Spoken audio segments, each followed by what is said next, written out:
আবারও ভাঙড়ে গাঁজা উদ্ধার, 4 ব্যাগ ভর্তি গাঁজা সহ আটক 3, তদন্তে পুলিশ। ভাঙড়ে আবারও বড়সড় গাঁজা উদ্ধারের ঘটনা ঘটল। গোপন সূত্রে খবর পেয়ে ভাঙড় থানার পুলিশ ও ভাঙড় ডিভিশনের ডিসি টিম যৌথভাবে অভিযান চালিয়ে বাসন্তী হাইওয়ের বড়ালি ঘাট এলাকায় একটি সাদা রঙের ট্যাক্সি আটক করে। তল্লাশি চালিয়ে সেই ট্যাক্সি থেকে উদ্ধার হয় 4টি ব্যাগ ভর্তি বিপুল পরিমাণ গাঁজা। পুলিশ সূত্রে জানা গেছে, কোচবিহার থেকে 4টি ব্যাগ ভর্তি গাঁজা ট্রেনে করে কলকাতার দমদম স্টেশনে নিয়ে আসা হয়। সেখান থেকে একটি সাদা ট্যাক্সি ভাড়া করে উত্তর 24 পরগনার ঘুষিঘাটা এলাকায় নিয়ে যাওয়ার চেষ্টা করছিলেন এক মহিলা ও এক ব্যক্তি।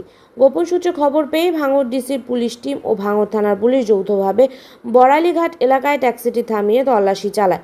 তল্লাশিতে 4টি ব্যাগ ভর্তি বিপুল পরিমাণ গাঁজা উদ্ধার হয়, যার বাজার মূল্য বিপুল দাম বলে প্রাথমিকভাবে অনুমান করছে পুলিশ।